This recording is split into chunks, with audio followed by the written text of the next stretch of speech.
JEE advanced 4, 5, 9 ర్యాంకులు తెలుగువారివే.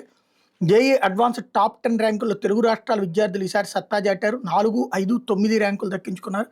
గతేడాది తొలి 10 ర్యాంకుల్లో కేవలం 10వ ర్యాంకే సాధించగా ఈసారి ముగ్గురు మెరిశారు. హైదరాబాద్కి చెందిన మోహిత్ శేఖర్ శుక్లా 360కి 319 మార్కులు సాధించి 4వ ర్యాంక్ కైవసం చేసుకుని తెలుగు రాష్ట్రాల టాపర్గా నిలిచాడు. ఆ తర్వాత 318 మార్కులతో కూచి సందీప్ 5వ ర్యాంకు, 312 మార్కులతో మేడిశెట్టి నాగ సహర్ష 9వ ర్యాంక్ సాధించారు. ఐఐటి ఢిల్లీ జోన్కి చెందిన శుభం కుమార్ 330 మార్కులతో అన్నటువంటిది హైలైట్ చేశారు. ఇందులో విచిత్రం, వీళ్ళ వార్తలోనూ ఇదే దరిద్రం, అడ్వర్టైజ్మెంట్లోనూ ఇదే దరిద్రం.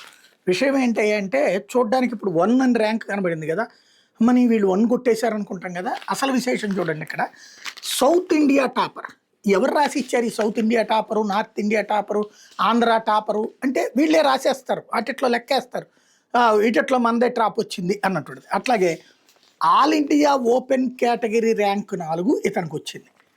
ఇతనిది కరెక్ట్ పాయింట్. అప్పుడు మరి ఆల్ ఇండియా ఓపెన్ కేటగిరీలో 4లో వచ్చినప్పుడు సౌత్ ఇండియా టాపర్ 1 ఎట్లా వచ్చింది అంటే 1 అనేది కనబడితే మనం మిగతా అన్ని చూడం, ఆ మధ్యలో అన్ని.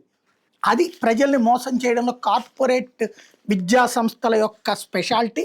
ఇంకోటి ఇదిగో ఆంధ్రప్రదేశ్ విద్యార్థికి 9. ఇందులో ఏంటి special? All India open category, అట్లాగే 10వ ఇది ఇతను all India open category rank.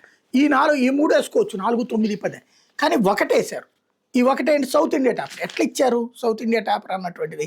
వీళ్ళకి ముగ్గురికి 4, 9, 10 రాగా అంటే అంతే. మేము ఎలా కావాలంటే అలాగ ప్రజల్ని మోసగా 1 అని కనబడగానే అబ్బా ఈ ఫస్ట్ ర్యాంక్ వచ్చినటువంటి విద్యా సంస్థరా, మనం దాంట్లో చేరిస్తే మన పిల్లలందరూ ఫస్ట్ ర్యాంక్ వచ్చేస్తారు అనేటటువంటి ఒక అమాయకపు ప్రజల యొక్క అమాయకత్వాన్ని అడ్డు పెట్టుకుంటున్నారు వీళ్ళు. లేకపోతే మళ్ళీ ఉద్రిక్తం